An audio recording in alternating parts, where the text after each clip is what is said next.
The letter arrived on a dust-choked Tuesday morning, bearing the seal of Judge Henry Caldwell. Wade Harrison read it twice, then set it down on his oak table with hands that had killed 12 men, but now trembled with something approaching hope. We are pleased to accept your proposal for our daughter Rose. Rose. Not Victoria, with her golden hair. Not Isabel, with her practiced smile. Rose, the dark-eyed girl who'd testified against land grabbers when she was barely 20. The one who'd looked him straight in the eye 4 years ago and spoken truth that made grown men sweat.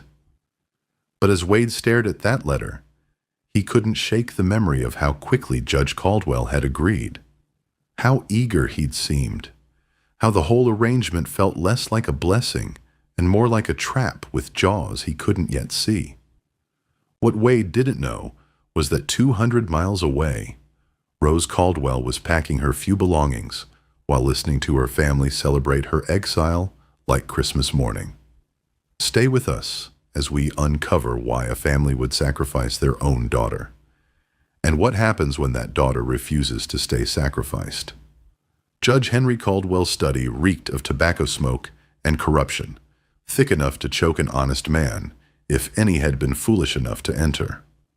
The judge sat behind his mahogany desk, Wade Harrison's marriage proposal spread before him like evidence in a capital case. The bastard actually thinks he'll get Victoria or Isabel, he chuckled, passing the letter to his wife Margaret. Margaret Caldwell's pale eyes glittered with the cold satisfaction of a woman who'd been waiting years for revenge. After what Harrison testified in the Morrison trial? After he cost you that federal appointment? This is divine justice, Henry.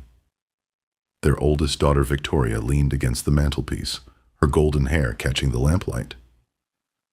You mean to send Rose? Father, she's... Victoria wrinkled her nose delicately. She's hardly what a successful rancher would expect. That's exactly the point, Margaret said, her voice sharp as winter wind. Harrison humiliated your father in open court, made him look like a fool before the territorial governor. Now, we return the favor. Isabel, the middle daughter, laughed from her perch by the window. Poor Rose. She has no idea what's coming, does she? Harrison will take one look at her and send her back in disgrace. The scandal will ruin any chance she has of a decent marriage. But Rose Caldwell stood in the hallway beyond the door, her grandmother's medicine tray forgotten in her hands, listening to her family plan her destruction with the methodical precision of generals planning a siege. She's caused us nothing but trouble since she turned 16.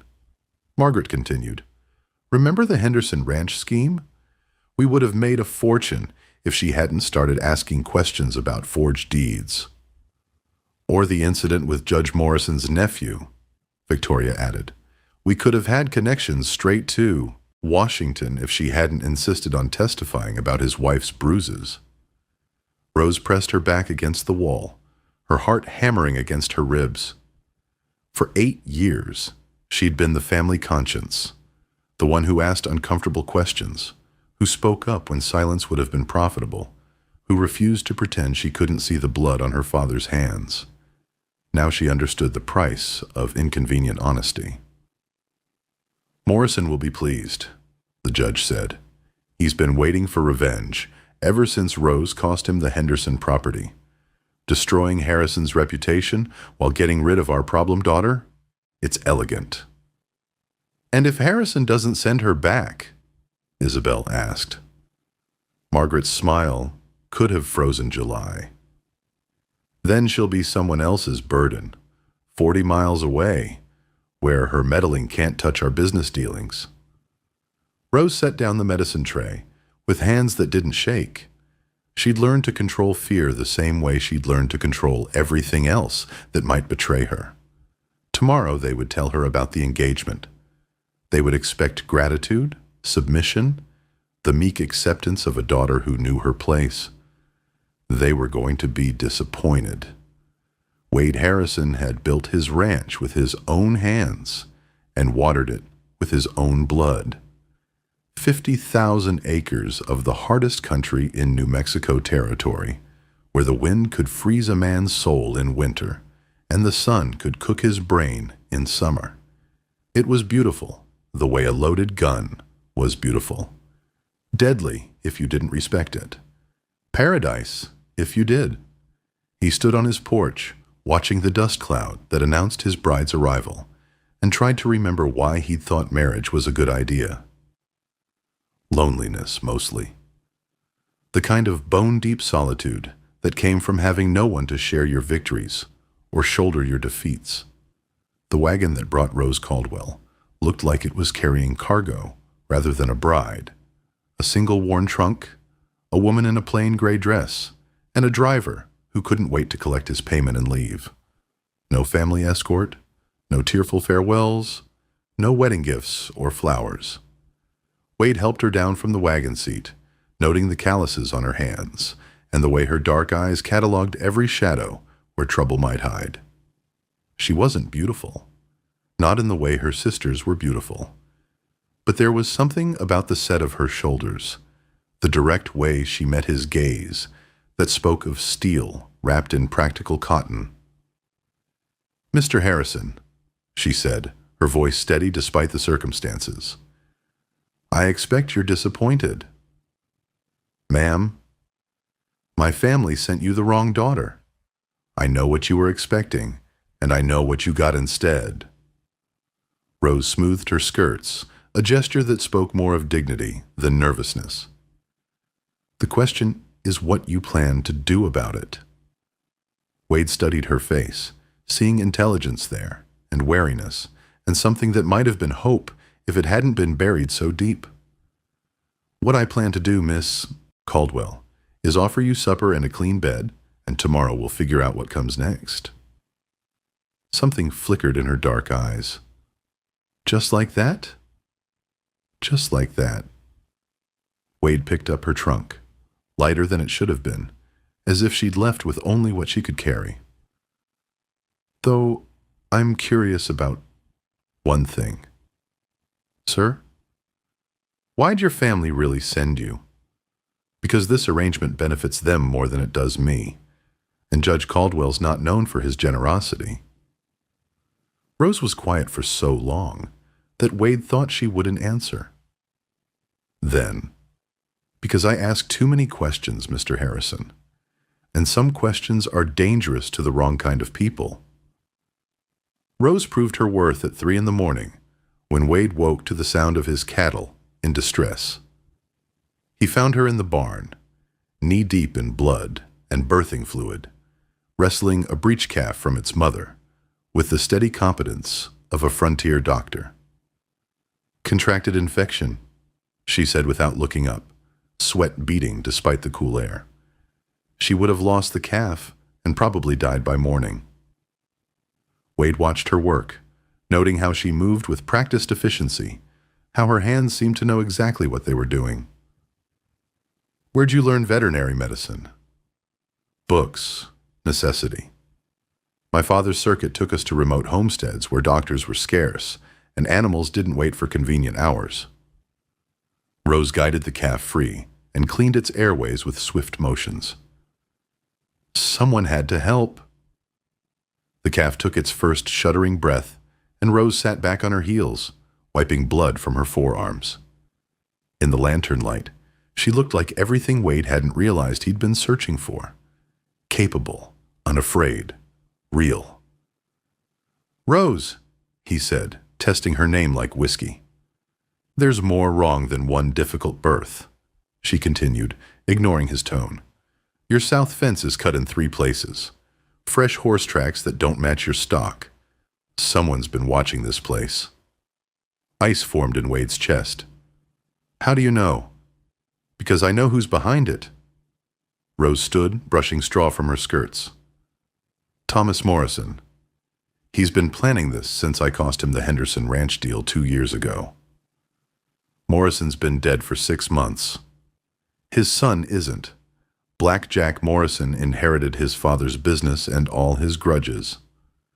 Rose's eyes met Wade's directly. My family didn't send me here by accident, Mr. Harrison. They sent me here to watch you die. The words hung between them like gun smoke.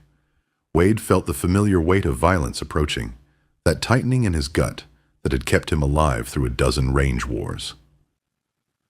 And what do you plan to do about that, Miss Caldwell? Rose walked to where her traveling bag sat on a hay bale. From it she withdrew a Winchester rifle, its stock worn smooth by use, but maintained with obvious care. Help you kill him first. 3 days passed before Black Jack Morrison showed himself, and in those 3 days, Wade learned that Rose Caldwell was unlike any woman he'd ever known. She could shoot the center out of a playing card at 50 yards, track a horse across rock, and read men's intentions like scripture. She could also make him forget every reason he'd ever had for staying alone. It happened the second night, when they sat on the porch, sharing whiskey and watching for riders who might come with murder on their minds.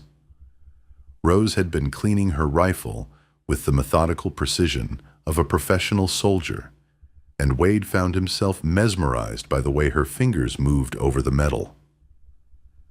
You're staring, she said without looking up. Yes, ma'am. Why? Wade took a sip of whiskey, considering his words. Because you're not what they told me you'd be. What did they tell you? Practical, suitable, available. He leaned closer, close enough to smell the soap she'd used and catch the lamplight in her dark hair. They didn't mention you were dangerous. Rose set down the rifle and turned to face him fully. Would that have changed your mind about the proposal? It would have made me propose faster. The space between them seemed to shrink, charged with something that had nothing to do with the approaching storm, and everything to do with two people who'd been holding their breath, finally allowing themselves to breathe. Wade, she whispered. He reached out, tracing the line of her jaw with one finger.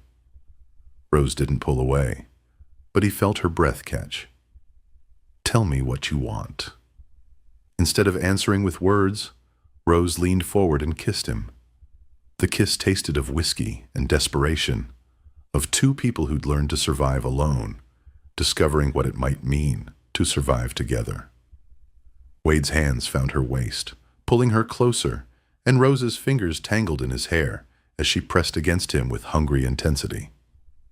Her body was warm and solid, beneath the practical cotton, curves that spoke of work rather than leisure, but were no less enticing for their honesty. Inside, she breathed against his mouth. Wade stood, lifting her with him, and Rose wrapped her legs around his waist as he carried her through the door. In the lamplight of his bedroom, she looked like something carved from shadow and flame, beautiful not in spite of her plainness, but because of her absolute reality. He set her down beside his bed, and Rose's hands went to the buttons of her dress. The fabric fell away, like water, revealing skin pale as moonlight, and a body built for purpose rather than display. Wade reached for her, his hands trembling with want and something deeper. The sharp crack of a rifle shot shattered the night. Rose was moving before the echo faded, grabbing her Winchester and diving toward the window as return fire peppered the wall where she'd been standing. Morrison, she said, peering through the curtains. 8 men, maybe more. Wade pulled on his pants and boots, his body shifting from desire to survival with practiced ease. Back door, blocked. Rose was already dressed, her hands steady as death as she checked her ammunition. But there's the root cellar. The tunnel Wade's predecessor had dug during Apache troubles saved their lives that night. While Morrison's men watched the house, Wade and Rose slipped through, darkness beneath the earth like ghosts seeking vengeance. They emerged in the barn to find 3 men preparing torches. Rose dropped the first, before he knew death was coming. Wade's colt spoke twice more, and suddenly the barn was quiet, except for the nervous shifting of horses. "They expected us to be trapped," Rose whispered, reloading. "Now we have the advantage." Wade had fought Apaches and claim jumpers, but he'd never fought beside someone who moved like Rose moved, flowing through shadows like water, appearing where enemies least expected, disappearing before they could react. Her rifle spoke with deadly accuracy, each shot finding its mark with the precision of divine judgment. By dawn, 5 of Morrison's men lay dead, and the rest had melted away like morning mist. Morrison himself waited by the front gate, confident in his plan, secure in his belief that Wade Harrison would die, and Rose Caldwell would be shipped back to her father in disgrace. "Harrison!" he called as the sun painted the sky red. "This ends now. Send out Caldwell's whore, and we'll make it quick." Wade stepped into the morning light, his Colt steady in his hand. "She's not going anywhere, Morrison." "Then you both die for nothing." Blackjack Morrison was fast, faster than his father had been, faster than Wade had expected. His hand dropped toward his gun with the smooth motion of a man who'd killed before. But he'd made one fatal error. He'd forgotten about Rose. Her shot took him center mass just as his gun cleared leather, spinning him around like a child's toy. Wade's bullet, fired a heartbeat later, finished what she'd started. Morrison died in the dust of his own ambition, and with him died the threat that had brought Wade and Rose together. The aftermath brought revelations that shook the territory. In Morrison's papers, they found evidence of Judge Caldwell's corruption stretching back years, forged deeds, bought witnesses, murdered homesteaders whose only crime was owning land other men wanted. The territorial governor, grateful for Morrison's removal and armed with Rose's testimony, stripped Judge Caldwell of his position and ordered his arrest. Margaret Caldwell, faced with social ruin and financial collapse, took poison rather than face trial. Victoria and Isabel, their own marriages tainted by their father's disgrace, disappeared into whatever anonymity their beauty could buy them. Rose felt no satisfaction in their destruction, only the hollow ache that comes with the death of illusions you'd held too long. "They never loved you," Wade said one evening as they sat watching the sunset paint his, their, land gold and crimson. "I know." Rose leaned against his shoulder, solid and warm and real. "I think I always knew. But knowing and accepting are different things." Wade's arm tightened around her. "Their loss is my gain." 3 weeks later, they married in a ceremony attended by half the territory. Rose wore blue silk that Wade had ordered from Santa Fe, and she carried wildflowers mixed with sage, beautiful and practical, like everything else about their life together. The circuit preacher who married them spoke of love conquering all, but Wade and Rose knew better. Love didn't conquer. It endured. It survived. It chose to stay, when staying was hard and leaving would be easier.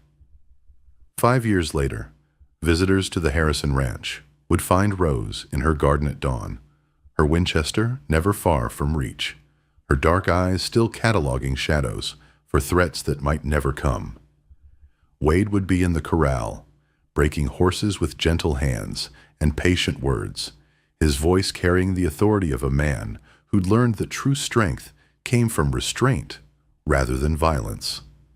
They'd built something together that neither could have built alone, not just a successful ranch, but a partnership that had been forged in gunfire and tempered by survival. Their love story wasn't written in sonnets and flowers, but in shared vigilance and mutual trust, in the way Rose's hands steadied when Wade was near, in the way Wade's voice gentled when he spoke her name. Rose never became beautiful in the way her sisters had been beautiful, but she became something better, indispensable, essential. Beloved not for what she appeared to be, but for who she chose to become when the world tried to break her. The territory changed around them. Railroads bringing civilization, law replacing justice, the wild places growing tame. But some truths remained constant. That worth wasn't measured in gold or beauty. That family was made of choice rather than blood. That the best partnerships were forged in fire and proved in peace. Rose Caldwell had been sent as a joke, a cruel trick played by a corrupt family on a man who dared to oppose them. Instead, she became the answer to a prayer Wade hadn't known how to say. Proof that sometimes the thing everyone else called broken was exactly what you needed to make yourself whole. If this tale moved you, share it with someone who understands that the greatest treasures often come disguised as burdens. Subscribe for more stories from the frontier, where love is earned one hard choice at a time. And tell us in the comments, where are you listening from tonight? Every story finds its home somewhere, just like Rose found hers, in the heart of a man who saw her worth when no one else would.